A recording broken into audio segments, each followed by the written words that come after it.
नमस्ते, welcome to Indian लजीज food and art. मैं सीता भारद्वाज आज आपके लिए लेकर आई हूँ जैम कुकीज़ और नन खटाई की रेसिपी। तो मार्केट में मिलने वाली जैम कुकीज़ हो या मार्केट में मिलने वाली नन खटाई, आप घर पर बहुत ही आसान तरीके से और बिल्कुल परफेक्ट नन खटाई घर पर बना सकते हैं, और वो भी बिना ओवन के घर में मौजूद बर्तनों में ही इसे आप बना सकते हैं। तो इसे कैसे बनाना है आज मैं वो आपको बताऊंगी। तो उससे पहले मेरे चैनल को लाइक शेयर सब्सक्राइब करना ना भूलें और बेल आइकन को ज़रूर दबाएं ताकि आने वाली वीडियोस की नोटिफिकेशन आपको सबसे पहले मिले। तो चलिए नन खटाई बनाना स्टार्ट करते हैं। तो यहाँ पे मैंने एक बाउल के अंदर लिया है 1 कटोरी घी। घी जो हम लेंगे ना तो वो बिल्कुल जमा हुआ घी होना चाहिए फ्रिज में रखा हुआ, ना तो बिल्कुल इसे मेल्ट करके लेना है। हमें रूम टेम्परेचर का ही घी लेना है और घी को 2 मिनट तक अच्छी तरह से फेंटना है। अब मैं इसके अंदर डालूंगी 1 कटोरी शुगर पाउडर। तो ये हमें कैसे बनाना है, चीनी को मिक्सर में डाल के आप इसे पीस कर इसका चीनी का जो है पाउडर बना लें। तो यानी हमने 1 कटोरी घी लिया है तो 1 कटोरी ही चीनी का पाउडर लेंगे। तो आप मेरे अकॉर्डिंग अगर मेजरमेंट करके बनाएंगे ना तो बिल्कुल परफेक्ट नन खटाई बनेगी, बिल्कुल भी मिस्टेक नहीं होगी बनाने में।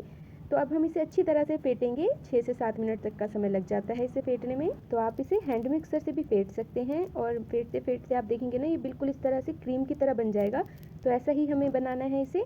अब हम क्या करेंगे कि कढ़ाई लेंगे, इस तरह की मैंने कढ़ाई ली है और गैस की फ्लेम को मीडियम फ्लेम पर कर देंगे और कढ़ाई के अंदर है ना इस तरह का एक स्टैंड लगा देना है।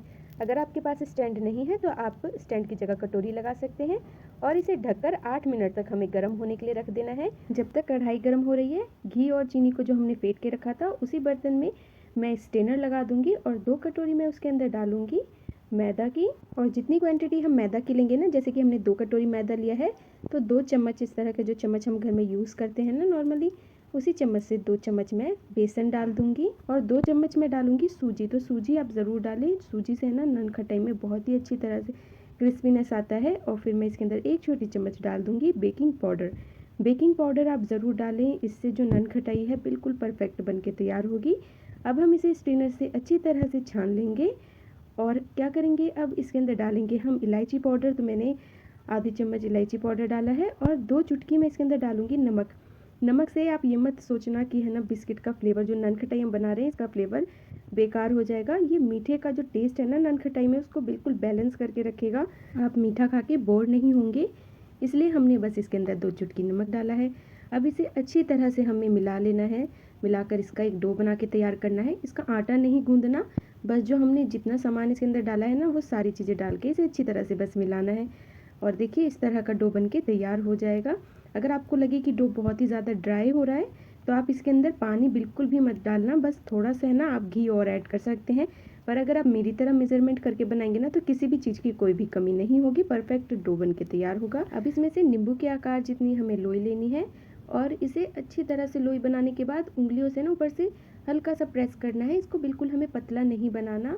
इसी तरह की नन खटाई आपने देखा होगा मार्केट में मिलती है, बिल्कुल पतली नहीं होती वो, तो इसे हमें बिल्कुल पतला नहीं करना।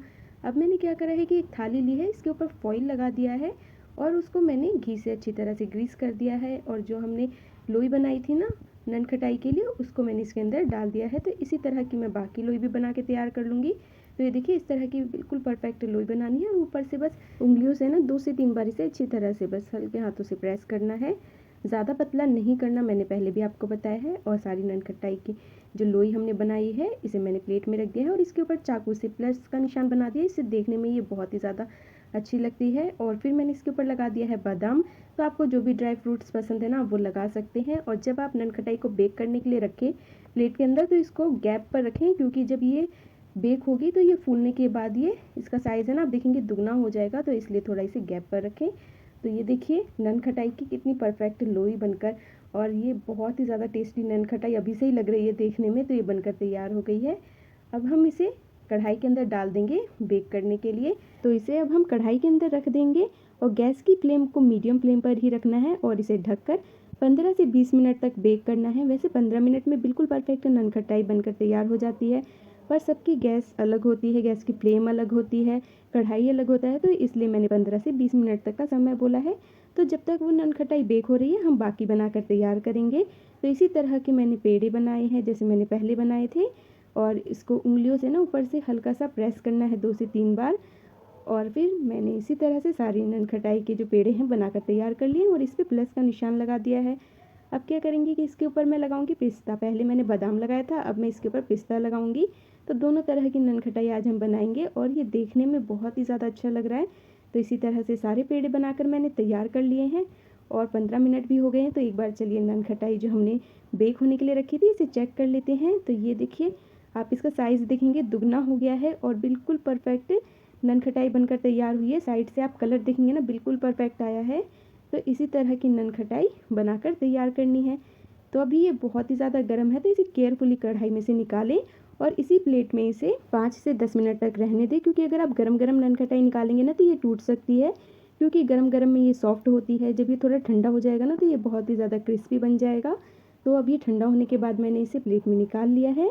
तो इसी तरह से ये ननखटाई हमें बनानी है। तो अब हम जिस तरह से हमने ये बादाम वाली ननखटाई बनाकर तैयार करी है, अब हम पिस्ते वाली बनाएंगे।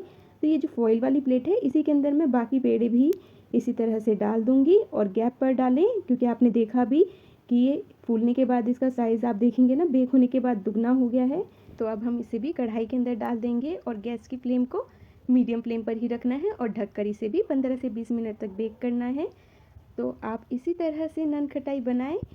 15 मिनट के करीब हो चुके हैं, तो इसे भी एक बार चेक कर लेते हैं। तो आप ये देखिए, साइड से ना आपको पता चल जाएगा कि ये बहुत ही अच्छी तरह से बेक हो गया है। 15 मिनट के बाद आप इसे एक बार ज़रूर चेक करें। अगर आपको लगे कि साइड से ये अभी भी है ना, इसके अंदर अच्छी तरह से ननखटाई वाला कलर नहीं आया, तो 1 से 2 मिनट तक आप इसे और बेक कर सकते हैं। पर ये देखिए, बिल्कुल परफेक्ट ननखटाई बनी है। गैस की फ्लेम मैंने ऑफ कर दी है और इसे अब मैं ना थोड़ा ठंडा होने के लिए रख दूँगी। और जब ये थोड़ा ठंडा हो जाएगा उसके बाद अब हम इसे प्लेट में निकाल लेंगे। तो बिल्कुल परफेक्ट पिस्ता ननखटाई बनकर तैयार हो गई है। आप इसी तरह से ननखटाई बनाकर घर में है ना स्टोर करके भी रख सकते हैं। ये बिल्कुल भी ख़राब नहीं होती, महीने भर तक भी ये ख़राब नहीं होगी। आप किसी भी एयरटाइट कंटेनर के अंदर इसे डाल के रख सकते हैं। और मार्केट में मिलने वाली ननखटाई भी फेल है इसके आगे। आप इसे पीछे से देखिए, आगे से देखिए, बिल्कुल परफेक्ट तरीके से बेक हुआ है ये। कोई भी नहीं कह सकता कि इस ननखटाई को हमने कढ़ाई में बनाया है, ओवन में नहीं बनाया। अब मैं आपको इसकी आवाज़ सुनाती हूँ। ये देखिए कितनी ज़्यादा क्रिस्पी बनी है ये ननखटाई। बिल्कुल परफेक्ट ननखटाई बनी है। अगर आप मेरे अकॉर्डिंग मेज़रमेंट करके बनाएंगे ना तो बिल्कुल परफेक्ट ननखटाई बनेगी। और ये पिस्ते वाली तो और भी ज़्यादा टेस्टी लग रही है देखने में और बिल्कुल परफेक्ट बनकर तैयार हुई है। इसका भी कलर आप देखेंगे ना, बिल्कुल परफेक्ट आया है। इसी तरह से इसे बेक करना है और ननखटाई बनाकर तैयार करनी है। तो इसकी भी आवाज़ मैं आपको सुनाती हूँ।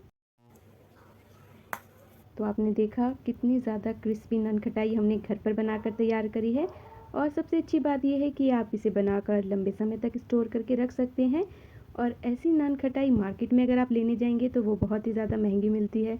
जिस तरह से मैंने बनाया है, अगर आप उसी तरह से बनाएंगे तो बिल्कुल परफेक्ट ननखटाई बनेगी।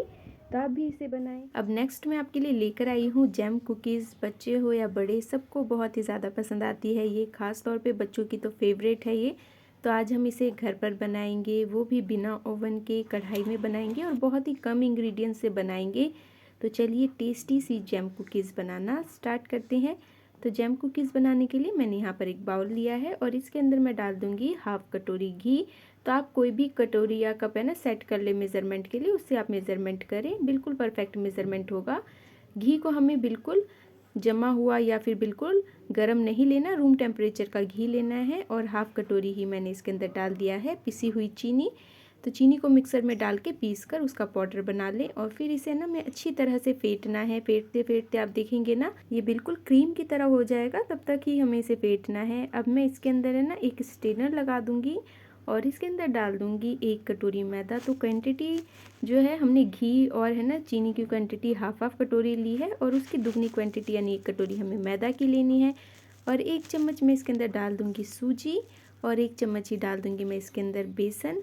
तो ये बहुत ही अच्छा टेस्ट आएगा ना इस कुकीज़ के अंदर, इसलिए मैंने ये दोनों चीज़ ऐड करी है। अब मैं इसके अंदर डाल दूंगी हाफ चम्मच बेकिंग पाउडर। बेकिंग सोडा नहीं डालना हमें, बेकिंग पाउडर डालना है। इससे बिल्कुल परफेक्ट जो है जैम कुकीज़ बनकर तैयार होगी। तो ये सारी चीज़ें मैंने स्ट्रेनर से छान ली है। अब इसे अच्छी तरह से मिक्स कर देना है।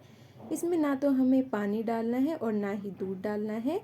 तो इसे अच्छी तरह से बस मिक्स कर लेंगे। और अब मैं इसके अंदर डाल दूँगी, ये मैंने कंडेंस मिल्क लिया है तो मैं 1 चम्मच ही इसके अंदर कंडेंस मिल्क डालूँगी। ज़्यादा नहीं डालना, बस 1 चम्मच ही इसके अंदर कंडेंस मिल्क डालना है। कंडेंस मिल्क अगर आपके पास नहीं है तो आप मिल्क पाउडर डाल सकते हैं, या फिर ये दोनों चीज़ें आप नहीं डालना चाहते तो इन्हें स्किप कर सकते हैं। अब इसे अच्छी तरह से मिलाना है। आप देखेंगे ना बिना पानी के बहुत ही अच्छी तरह से मिक्स हो जाएगा और बहुत ही अच्छा डो बन के तैयार होगा अगर आपने बिल्कुल परफेक्ट मेजरमेंट करा होगा। तो ये देखिए डो बनकर बिल्कुल तैयार है। इस तरह का सॉफ्ट डो हमें बनाना है इसका। अब मैं इस डो को रख दूँगी और है ना कढ़ाई रखेंगे गैस पर गर्म होने के लिए। तो यहाँ पर मैंने इस तरह की कढ़ाई ली है और इसे मीडियम फ्लेम पर है ना 7 से 8 मिनट तक गर्म करना है।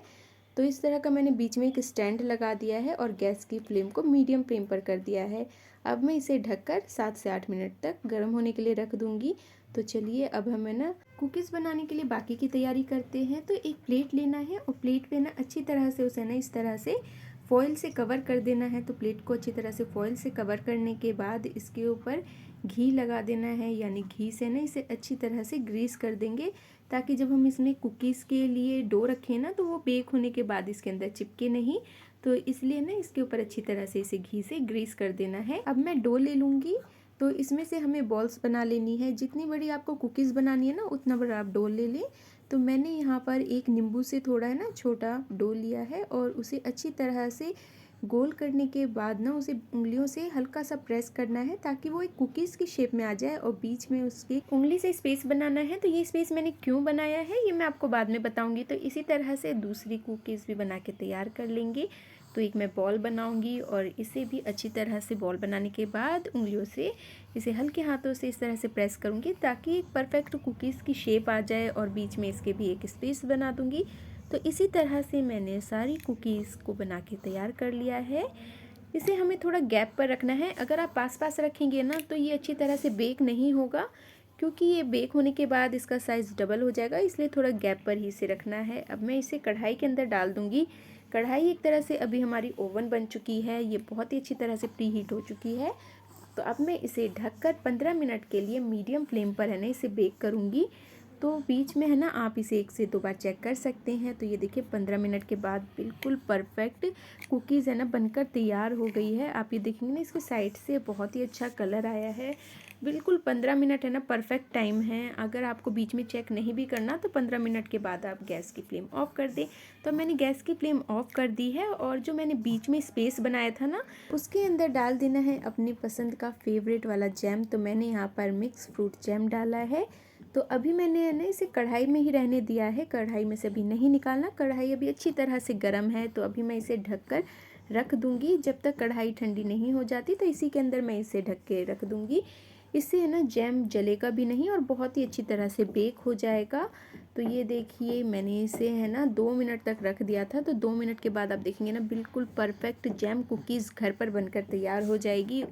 तो आप घर पर बहुत ही आसान तरीके से बिना ओवन के नन खटाई हो या फिर हो जैम कुकीज़ बना सकते हैं। तो अगर मेरी वीडियो आपको अच्छी लगी है तो मुझे कमेंट सेक्शन में ज़रूर बताएं। तो आप इस तरह की जैम कुकीज़ बनाकर काफ़ी सारी बनाकर किसी भी एयर टाइट कंटेनर में रख सकते हैं, लंबे समय तक रख सकते हैं, ये बिल्कुल भी ख़राब नहीं होगी। तो आप इसे है ना 1 मंथ 2 मंथ तक है ना आराम से स्टोर करके रख सकते हैं। 1 to 2 मंथ बिल्कुल भी ख़राब नहीं होगी ये और खाने में भी बहुत ही ज़्यादा टेस्टी लगेगी। अगर आप इसे बिल्कुल मेरे तरीके से बनाएंगे, सारी ट्रिक्स को फॉलो करके, सारी टिप्स को फॉलो करके बनाएंगे तो बिल्कुल परफेक्ट जैम कुकीज़ और नन खटाई बनकर तैयार होगी। तो इस तरह की टेस्टी नन खटाई हो या जैम कुकीज़ हो, अब आप घर पे बहुत ही आसान तरीके से बनाएं। मार्केट से लाने की आपको ज़रूरत नहीं है, क्योंकि घर पर आप बहुत ही आसान तरीके से अब इसे बना सकते हैं।